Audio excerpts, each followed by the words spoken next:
Radio Mali vous remercie de votre fidélité. Il est 13h à Fani, Yangasso, Djeli et partout au Mali.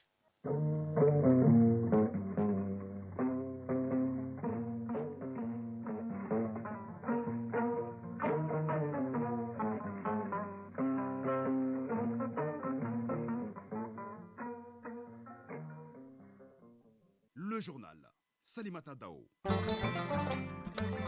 Le Mali reçoit aujourd'hui une mission de haut niveau de la communauté des États de l'Afrique de l'Ouest CEDEAO.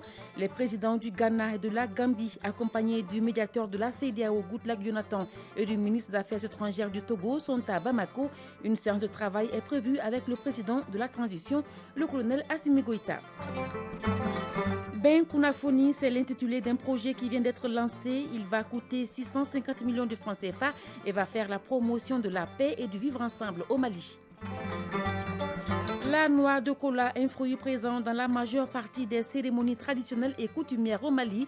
Pour les mariages, le cola est au début et à la fin des démarches.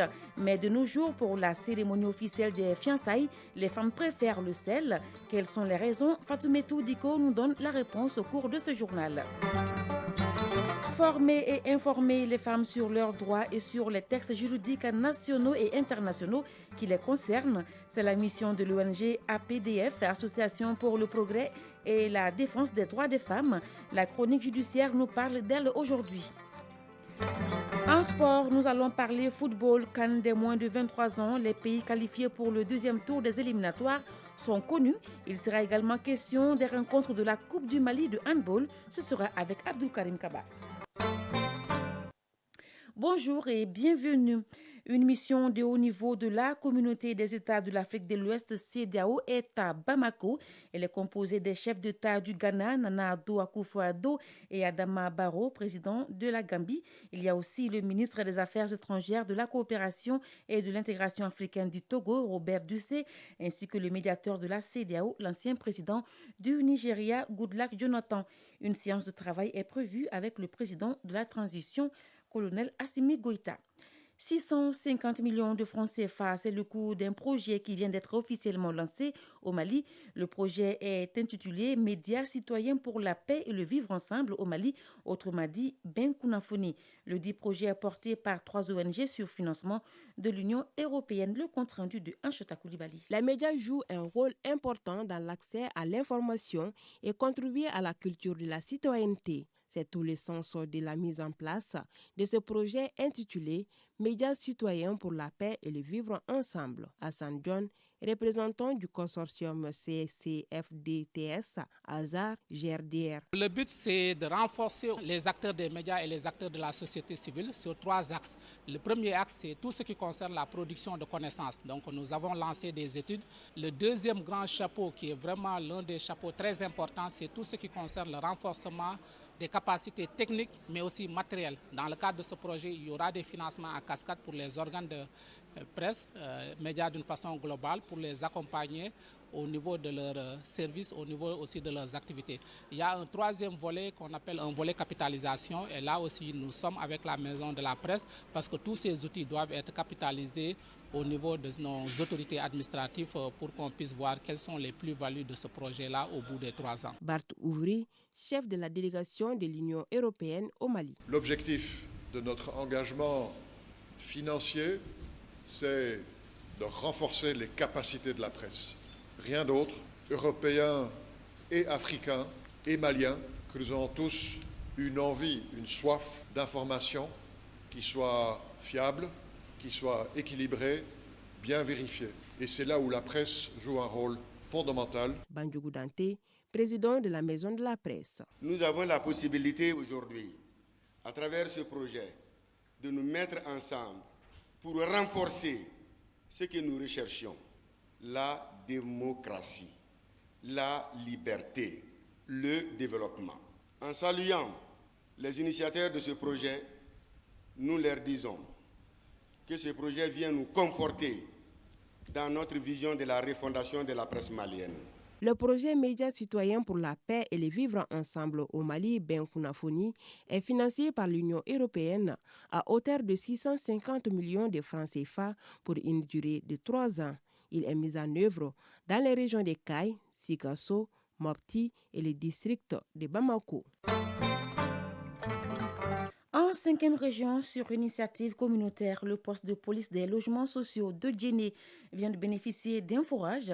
Il a coûté plus de 4 millions de francs CFA. Reportage Aminata Touré. Réalisé à plus de 4 millions de francs CFA grâce au soutien financier du Canada et sur initiative du commissariat de police de Guinée en collaboration avec l'Institut malien de recherche Action pour la paix IMRAP Interpis, le forage qui vient d'être inauguré à Guinée a pour objectif de contribuer à l'approvisionnement du commissariat de police en eau potable dans l'esprit d'apporter plus d'efficacité au travail des agents dans la réalisation de leur mission, mais surtout de renforcer les liens sociaux et la confiance entre la population et le commissariat. Kassim Koumari, commissaire de police de Guinée. Cette réalisation est le fruit de l'engagement sans faille de l'IMRAP et Interpis dans le processus de consolidation de la paix en général et du renforcement de la confiance entre les forces de sécurité et de défense et la population civile en particulier. Cette réalisation intervient dans le cadre de la mise en œuvre d'un projet conjoint de l'Institut malien de recherche Action pour la paix IMRAP Interpis, dénommé pour un processus de paix plus participatif et approprié. Alassane Niambele, directeur exécutif IMRAP. Ce joyau ainsi mis à votre disposition à la suite des recommandations de la population et des autorités locales constitue une contribution symbolique de l'IMRAP et de ses partenaires au renforcement de la cohésion sociale, convaincus que les acquis de notre processus seront consolidés pour l'atteinte de l'objectif commun que sont la sécurité et la paix. Mathieu Diarra, préfet central du Cercle de Guinée. Il s'agit là d'une action qui nous renforce en tant qu'autorité administrative dans la distribution des services sociaux de base et qui permet d'instaurer la confiance entre les forces de défense et de sécurité et les populations. La cérémonie a pris fin par l'inauguration du forage par les autorités administratives, politiques et les légitimités traditionnelles accompagnées par les bénéficiaires.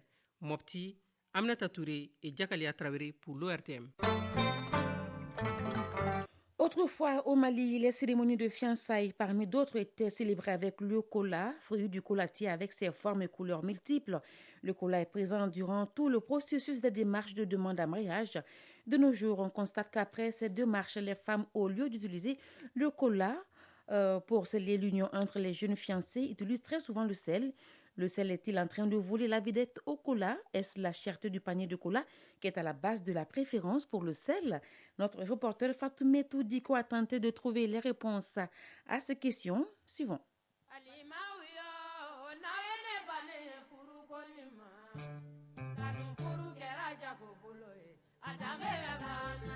Dans la famille Niafo, à Boulkassoumbougou, en commune 1 du district de Bamako, on s'apprête à célébrer ce jeudi les fiançailles d'une jeune fille. Assises sur plusieurs nattes étalées, les femmes s'apprêtent à déballer le panier de kola. Avec leurs proches, elles feront ensuite le partage pour les fiançailles de leur fille. Anna Kanté, mère de famille. Les rôles du kola dans un mariage sont nombreux. Le fait de le remplacer par le sel est une chose récente et ce n'est pas notre souhait. Contrairement à la famille Niafo qui a opté pour le kola lors des fiançailles de leur fille, la famille Guindo préfère le sel à la place du kola et c'est là pour diverses raisons. Madame Guindo, Kadija Guindo, mère de famille.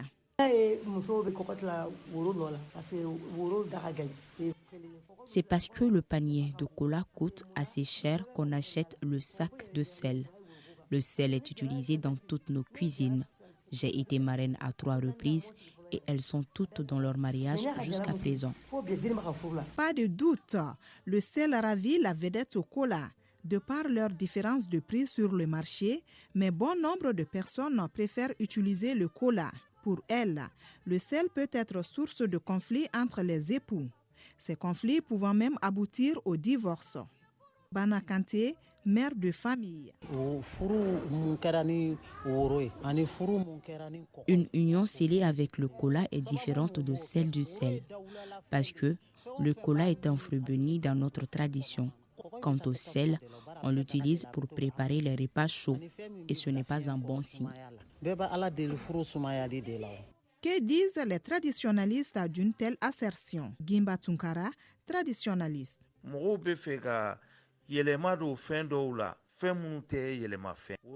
Les gens veulent imposer des changements dans nos traditions qui n'ont pas lieu d'être.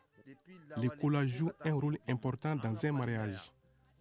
Dans les rencontres traditionnelles de nos aïeux, on les appelait Worotan Deou. On n'entendait jamais Koko Deou. Même ici à Bamako, personne ne m'a jamais parlé du rôle des sel dans un mariage. Si les gens laissent le kola au profit du sel, peut-être qu'ils ont leurs raisons sur la chose. La tradition perdure, l'évolution s'installe et les mentalités changent. Concernant la rivalité entre le sel et le kola, les avis divergent. Ce qui reste sûr, tous les deux ont leur importance dans notre société. Hors du Mali, en Guinée, après l'ouverture du procès du 28 septembre, l'audience a été renvoyée au 4 octobre sur demande des avocats de la défense qui ont affirmé avoir reçu les dossiers du procès à la veille de l'audience. Les accusés sont l'ancien président de transition Moussa Dadis Camara et 10 anciens responsables politico-militaires. Ces derniers sont accusés de coups, de blessures et violences volontaires, de pillage de marchandises, d'incendie des magasins, d'enlèvement et de torture. Au Tchad, le comité ad hoc mis en place par le Présidium du dialogue national inclusif en vue de faire des propositions sur la forme de l'État et des institutions après la transition a rendu hier soir ses propositions et le comité a autorisé le président Mahamat Idriss Déby de devenir président de transition avec des pouvoirs élargis de se présenter s'il souhaite aux prochaines élections présidentielles. Le comité a également proposé 2 référendums pour permettre aux Tchadiens de choisir entre un État unitaire et un État fédéral. Il a aussi annoncé une prolongation de la transition pour 2 ans maximum, la dissolution du Conseil militaire de transition et mandat présidentiel de 6 ans renouvelable une fois. La vice-présidente américaine Kamala Harris est en Corée du Sud pour une visite. Elle est arrivée aujourd'hui à Séoul pour renforcer la coopération entre la Corée du Sud et les États-Unis. Kamala Harris va rencontrer le président sud-coréen et visiter la zone démilitarisée séparant la Corée du Sud et la Corée du Nord. Peu avant l'arrivée de Kamala Harris en Corée du Sud, la Corée du Nord a procédé à 2 tirs de missiles balistiques. Signalons que Kamala Harris a fait escale hier au Japon, où elle a assisté aux funérailles de l'ancien premier ministre japonais Shinzo Abe, assassiné il y a quelques mois.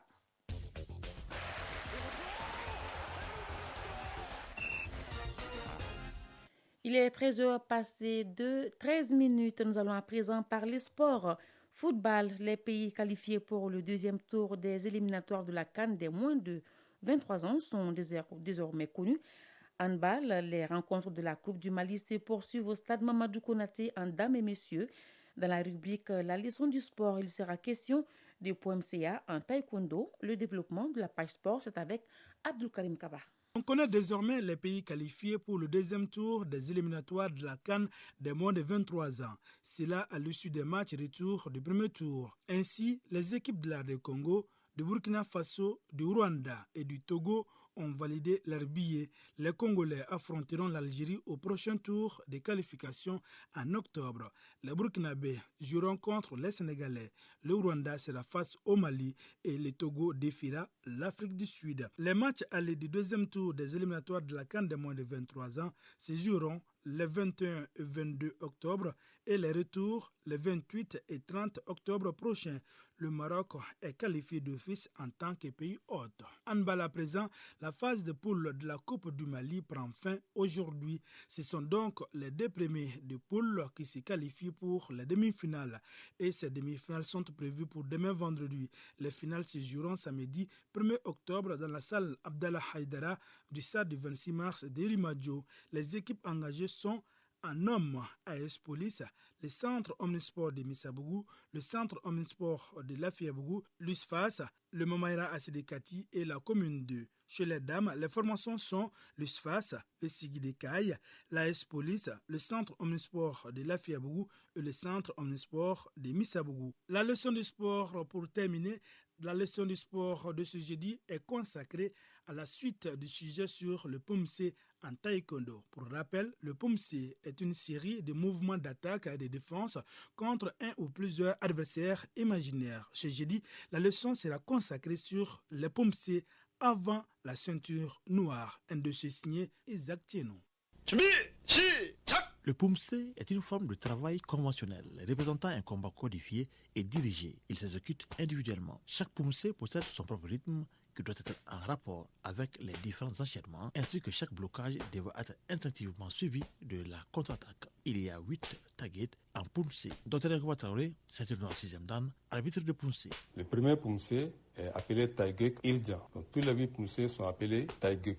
Taigek Ilja signifie le ciel, il symbolise le début de la création de toutes choses dans l'univers. Le Pumse représente le début de la progression en taekwondo. Il s'agit d'un Pumse facile, composé essentiellement de déplacements et de techniques de base comme arrêt maki, monton maki, monton diriki, apchaki. Donc c'est le blocage niveau inférieur, blocage niveau moyen et coup de poing et coup de pied direct. Au-delà du premier Pumse, les deux autres qui suivent obligent l'athlète à faire vivre son Pumse, c'est-à-dire faire des mouvements rapides et efficaces afin de faire ressentir une réelle impression de combat.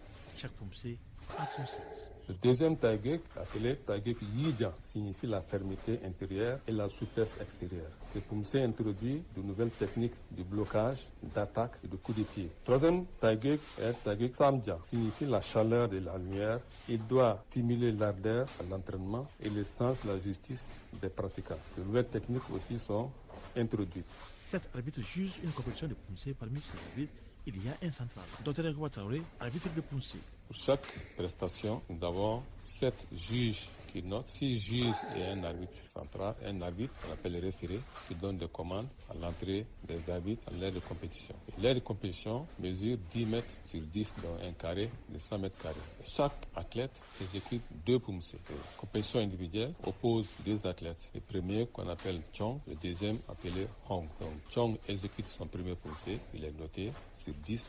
Ensuite, Hong exécute son premier Pumse et noté également sur 10. Le point de départ de Pumse doit être également celui d'arrivée après l'exécution.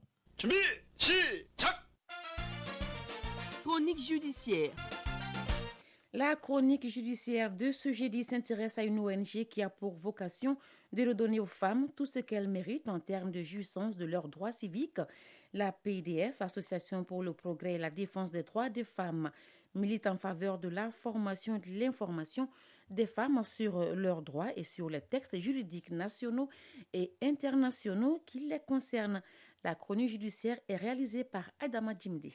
Dans notre pays, le plus souvent, les femmes sont victimes d'abus au foyer tout comme au plan professionnel. Leurs droits sont violés dans bien des cas. Pour inverser cette tendance et mieux défendre leur cause, certains d'entre elles se sont regroupées en Association pour le progrès et la défense des femmes maliennes, APDF. Cette structure vise à regrouper les femmes et de les encourager à défendre leurs droits. Cela afin de lutter contre toutes les formes de discrimination à l'égard des femmes sur le plan juridique et socio-professionnel. Jawara Bintou Koulibaly, présidente nationale de l'APDF. L'APDF est une organisation qui a été créée le 6 avril 1991 par feu Mme Fatmata Siré Diakité. Elle a pour objectif de soutenir, de promouvoir les droits de la femme, surtout la participation des femmes aux instances de prise de décision et tout ce qui concerne les violences basées sur le genre. Donc l'APDF est une organisation qui a 2 grandes activités, les activités ponctuelles et les activités régulières. Ponctuelles, ça c'est les projets que nous exécutons. Maintenant, les activités régulières, nous avons un centre d'assistance juridique et judiciaire. De 2020 à 2021, nous avons reçu 475 dossiers de femmes. L'un des objectifs principaux de l'APDF consiste en la formation et l'information des femmes sur leurs droits et sur les textes juridiques nationaux et internationaux qui les concernent. À cet effet, l'ONG dispose d'un site d'hébergement à l'intention des femmes victimes d'abus, un véritable lieu d'apprentissage. Pendant leur hébergement, elles sont informées sur leurs droits et devoirs. Ensuite, elles sont formées pour être réinsérées, c'est-à-dire elles mènent des activités génératives de revenus de leur choix. On leur demande ce qu'elles veulent faire pendant leur séjour. Donc chez nous, les activités que nous menons. Il y a la couture, il y a la teinture, il y a la saponification, il y a la coupe et couture, il y a la transformation des produits locaux, il y a le tatouage, il y a le henné, il y a la coiffure. Les femmes choisissent parmi tout ce que nous venons de citer et on les apprend à faire ça pour qu'au sortir du centre, qu'elles n'aillent pas encore être victimes d'autres violences. Parce que nous savons que quand la femme est trop attachée financièrement à son époux, ça peut amener des problèmes. Donc au sortir du centre, elles sont dotées de kits pour leur réinsertion. Donc les kits sont donnés et le suivi est fait pour voir si toutefois elles sont en train de travailler avec ces kits. Tous ces efforts entrent dans le cadre de la promotion et l'autonomisation de la femme malienne. Nous vous rappelons qu'une mission de haut niveau de la communauté des États de l'Afrique de l'Ouest, CEDEAO, est à Bamako. Elle est composée des chefs d'État du Ghana, Nana Addo Akufo-Addo, et Adama Barrow, président de la Gambie. Il y a aussi le ministre des Affaires étrangères, de la coopération et de l'intégration africaine du Togo, Robert Doucet, ainsi que le médiateur de la CEDEAO, l'ancien président du Nigeria, Goodluck Jonathan. Une séance de travail est prévue avec le président de la transition, le colonel Assimi Goïta. Il est 13h passé de 21 minutes et c'est la fin de cette édition présentée par Salimata Dao, mise en onde Bintou Traoré, Sidi Koulibaly, réalisation Maïmouna Guindo, dossier Baba Diara, coordination Ousmane Dao, la transmission sur les plateformes digitales assurée par Marcel Tessougué. Restez sur Radio Mali. Tout à l'heure, la lecture des avis et communiqués avec Kani Keita. Merci et bonne écoute radiophonique.